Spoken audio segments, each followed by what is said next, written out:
While it is still very much winter where I am, spring is on the way, warmer weather is coming, so I thought I'd kind of do a roundup of some of my favorite lighter weight sweaters. Good sweaters for those transitional times of the year, spring and fall, or also just general lightweight sweaters if you happen to live in a warmer climate like me. I live here on the coast, on coastal Virginia, so it doesn't really, although we've had some really cold days the last month or so, it usually doesn't get quite this cold. So a lighter sweater actually is a little bit more something that I think I'll get more wear out of.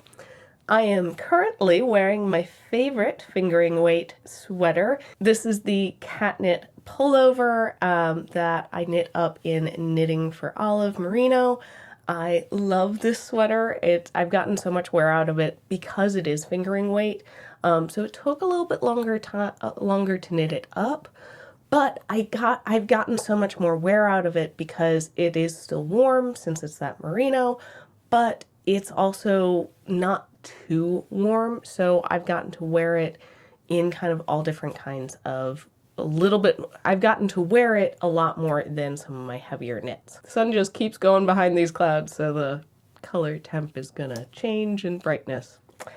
What can you do? All of these sweaters are fingering weight sweaters, and they're fairly basic. I didn't put any coloring work. I've got a couple in here that have like some texture to it, but they're not so much like statement pieces. They feel much more like easy everyday sweaters, something that, you know, are easy to dress up or dress down. And I'll go over each of them, kind of my thoughts and everything. But yes, making another fingering weight sweater is on my like bingo card for the year. So these are definitely some of the patterns that I'm considering. Starting off with the Relaxed Tee by Amy Sher. Amy Sher makes really great patterns that are focused on fit. So this is a basic raglan. It does have these like pearl striped texture to it. It's got a compound raglan, so you're increasing at a different amount for the neckline as well as like the shoulders, as well as it has information on optional bust starts in here. So you can really focus on the fit of this. The pattern also includes making it long sleeve or short sleeve. I kind of put this list together all focusing on long sleeve pullovers, but a number of these do have a short sleeve option as well. I really like this. I think you could potentially even use this pattern and maybe leave out those pearl stripes. That's going to affect gauge a little bit.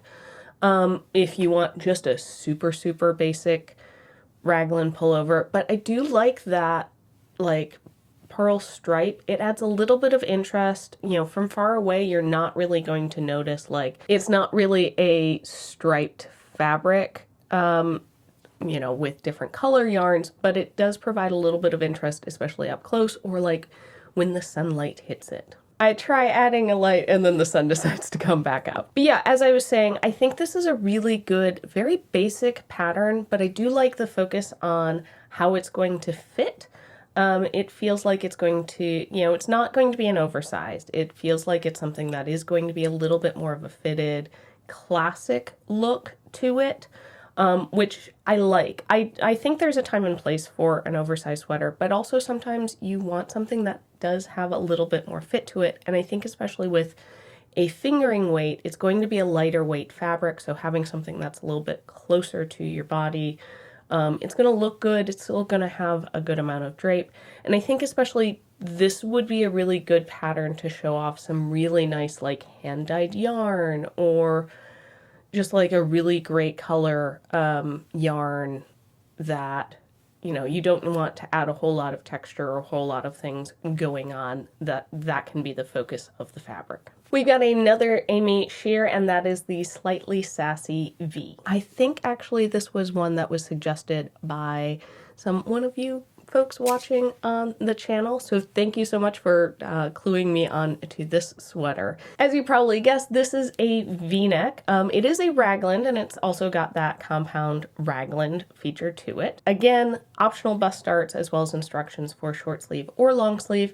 And I do like that there's an I-cord detail around the V-neck edging, just gives it this nice little polished look to it. I think this is going to be another one that's like a really good fit, and I like having the V-neck option. I'm actually a little bit more drawn to this over the relax tee. I don't have, do I have any, other than cardigans, I don't have any V-neck sweaters that I've made for myself. And I do really like the way that V-necks look on me. So this, I think, is a little bit higher in my like potential to knit than the relax tee. But I like this. Again, it feels like it's a very classic, very simple wardrobe staple. The next one on the list is the only one that I'm not really sure if I would call it a fingering weight sweater. And that is the Swayline sweater by Anita Blair. Now, the reason I say I'm not really sure if I would categorize this as a fingering weight sweater is on Ravelry, it says it's fingering weight. But it does suggest holding a light fingering and lace together, which I think should get you that fingering weight, but you know, it's going to depend on the yarn to really get that gauge. But it does seem like I've seen a number of projects where it seems like people did use just a single strand of fingering weight yarn, and it worked out. Okay, let's talk about the pattern. What do I like about this pattern? So this is another raglan sweater. I think all of the sweaters I picked are raglan.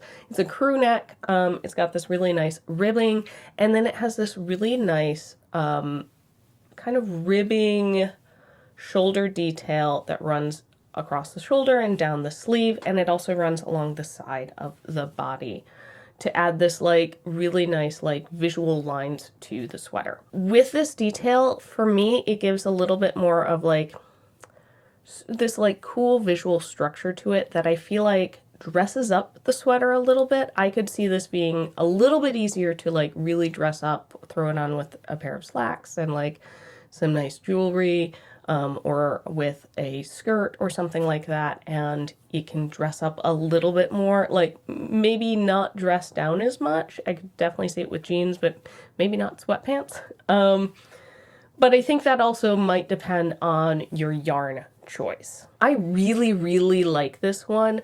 Again, I think that detail just elevates what could be a very simple raglan.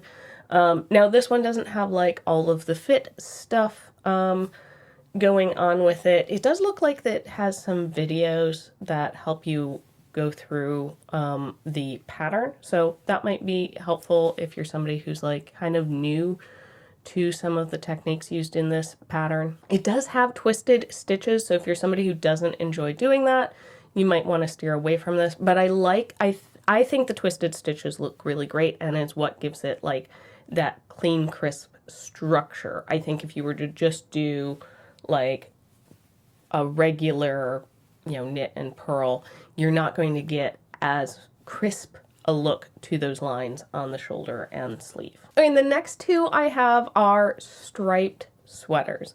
So sometimes, like, I feel like a all over single color sweater, you know, especially if it's mostly stockinette, which a lot of these are, like, that can get hard to do for a long time, but adding in stripes is a way of, like, it makes the pattern and the project a little bit more, like, popcorny in the, like, you get that, like, dopamine hit of, like, ooh, I did another stripe. Okay, I can see the progress a little bit more than just, like, I'm doing stockinette for the next 8 inches at a fingering weight. This is going to take forever. So the first one I have is the Ink and Brass sweater from Danny Sunshine. This is a very simple striped raglan. I like that it has some thinner stripes to it.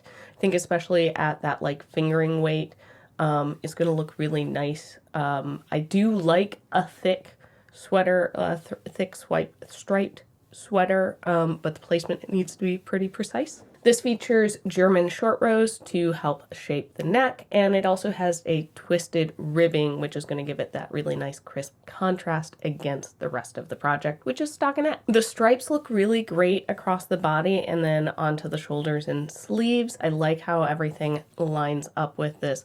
And I could also see, you know, you could get this pattern and just knit it with one color. You know, keep in mind, you gotta add the main color and contrast color yarn amounts together to make sure you have enough for the sweater. But I could see using this just as a very basic raglan sweater pullover. And yeah, the neckline does look like it's a little tight to me. I might maybe add another, like a little bit more German short rows, but you would have to figure out how to adjust that with the striping, so maybe not. My second of the striped sweaters is the Cinnamon and Clove by Anna Joanna. Again, another raglan sweater, but this one features a bulkier stripe to it. It also has a folded neckband, so you've got this like really nice like squishier neckband, which I think pairs really well with that like bulky stripe. It also is a little bit more of an oversized fit to this sweater, and it looks like the cuffs on the sleeves are actually knitted to be like folded over, so they're kind of twice the length. I love this for this like oversized cozy, you know, you can pull the cuffs down if your hands get really cold. Again, it features German short rows to shape the neck, so you're not going to have the neck riding up. One thing to keep in mind is a wider stripe means that you're probably going to want to break the yarn, and the pattern even comments on this, instead of carrying it from stripe to stripe, so you might have some more ends to weave in. If that's something that, you know, you really hate doing, then I don't know, maybe knit this up as a single color or just keep that in mind. Okay, the last three sweaters on my list are ones that feature a little bit of texture, but I don't feel like it's that complicated of a texture that they can't be kind of basic sweaters. The first is the Birch Pullover by Andrea Mowry. This features half fisherman's rib. It's again a raglan. This does have a little bit of a higher collar. I'm not sure if I love the height of the collar. That might be something that I might modify, like maybe instead of it like coming up so much, do like a folded collar. That's the word I was looking for.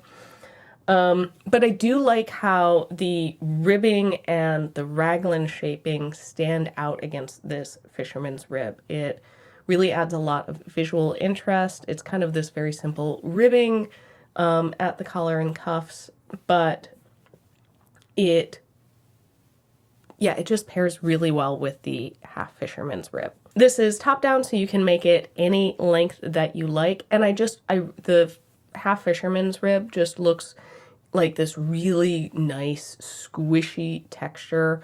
I could see this being really great in like a cinnamon color, maybe even like a hand-dyed yarn that has like a little bit of variation to it in the tone, or just an all-over color. Yeah, like a cinnamon or a pumpkin might look really nice. I've been trying to embrace a little bit more of the like warmer colors in my wardrobe recently. Didn't used to be, but yeah, taste change. Next, we have the Scion by Andrea Goggin. This is a broken rib raglan, and it features half-twisted ribbing on the edges, like on the neckline and the collar, that I think really gives this nice contrast to the broken rib pattern. I've done projects with broken rib before, and I like it because if you haven't done a broken rib before, you're basically doing a ribbing, but instead of knit and purl on every row, every other row is just a knit row. So especially if you're working back and forth, usually that knit row is on the right side. Not quite as squishy as like half fisherman's rib, but a little bit of squishy, a little bit of texture to the fabric. The pattern has a folded over collar, and it has instructions for doing a cropped or regular length sweater. I really like that it's got a moderate ease. It gives it this very like kind of classic look to it. Also a little bit of like gender neutral. I could see you knitting this up kind of for men or for women, or anybody in between. Yeah, it just gives it this very nice, like classic timeless look to it, but that broken rib gives a little bit of texture that, again, I think just takes what could be a very basic sweater and elevates it a little bit. Again, this feels like a very easy piece to dress up or dress down, depending on the fiber you choose for it and color. Yeah, it just feels like a really good wardrobe staple. Next is the Birthday 61 sweater by Ankistripe. Name. Yes, this is one that I really like some of the details on this. This is another half fisherman's rib sweater, and it features this really cool like increase for the raglan and then a decrease across the body that gives this kind of like illusion of shaping while still having it a, you know, basically square to the body, but it provides this like kind of darting effect. Is that the right word I'm looking for? But like this cinched in look a little bit. I really like how that looks. It's very simple, kind of timeless looking, I think a really good wardrobe staple. Like again, a very good like dress up, dress down piece. I do think that I wish it had like maybe a little bit deeper neckline. Like if I were to do this, I would probably modify it and figure out how to add in like some German short rows or some kind of shaping a little bit more to the neckline and some kind of ribbing, because it doesn't seem to be looking at the pattern, you know, the pictures and the pattern overview, that there's really much like details at the collar and the sleeve and the bottom of the hem that like is a ribbing or kind of anything other than the half fisherman's rib. I think I would like to see that added, but it does give you this really great, it's the shaping, the like coming in, like out and in.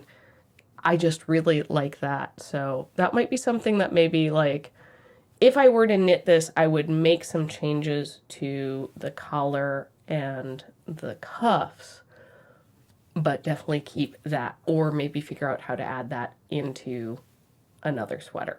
Okay, now I have one kind of honorable mention. I don't feel like this is quite a like classic wardrobe staple. It feels a little bit more statement-y, but I wanted to throw it in here just because I really like it. I would love to knit this one day, and that is the Woolen Honey by Andrea Mowry. It's a top-down crew neck featuring this really pretty slip stitch detail that creates this like honeycomb effect over this like, oh my gosh, I can't think of the term for when you like knit purl. It's not stockinette, that's the all knit. Editing me. Add in the word, please. But yes, that kind of seems to be what the body of the fabric is made out of. I really like that there's an asymmetrical nature to the honeycombs. It gives this very organic, interesting look to it. And I think this would be absolutely gorgeous knit up in maybe a little bit more of like a rustic yarn, really lean into the texture of this sweater. I'm not sure on the bracelet length sleeves to this. I think they're so close to the length of the body of the sweater that I would either want to knit the body a little bit longer or just knit the sleeves to be a normal, I don't know what it's referred to when it hits a normal sleeve length. Yeah, I think I would probably end up knitting them longer. I am somebody who pushes my sleeves up quite a lot, but I like the option to pull them all the way down. That's kind of my honorable mention. I definitely want to knit this at some point, but I think my next fingering weight sweater, oh, there's a bald eagle outside flying around in the sky. Hi, bald eagle. Okay, sorry, got distracted. But yes, while I would love to knit up the wool and honey at some point. I think making a kind of wardrobe staple fingering weight, lightweight sweater is the next one that I want to do as far as like fingering weight sweaters go. I think I'm just going to get a lot of wear out of it. I've got, this is very much a like statement sweater, but I would like something that is this weight that I can wear a lot more, get a lot more wear out of. And then also have the like joy of like, I made this myself and get to make something that's exactly what I want, like the color and style and all of that. I think I'm kind of debating between the birch and the Cheyenne pullover, between one of those two. I might do the birch and just see about doing like a folded down collar.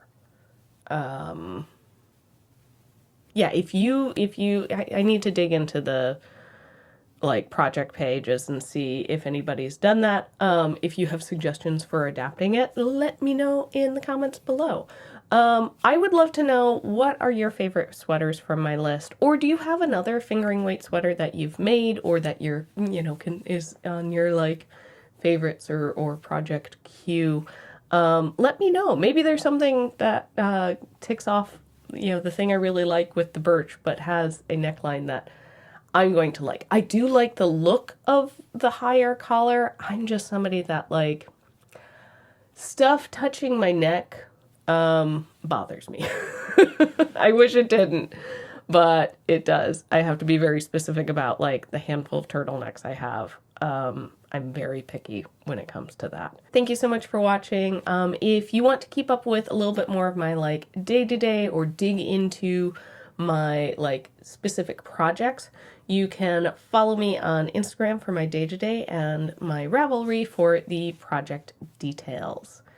If you enjoyed the video, please subscribe, because I make videos here all about my knitting and other stuff that gets tangled up in here. And yeah, thank you so much for spending your time with me, and I'll see you next time.